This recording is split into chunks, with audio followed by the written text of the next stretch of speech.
Draw 4 lines for guidance. Make back stitches on the first line.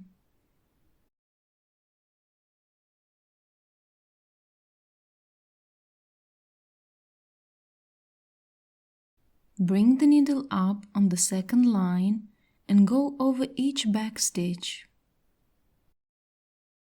Keep the thread under the needle.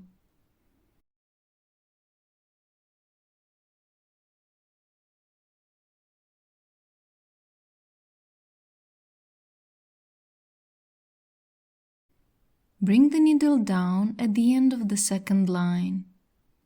Bring it back up on the third line and go under each 2 threads that cross each other. Keep the thread loose at all times. Repeat the same steps for the 4th line.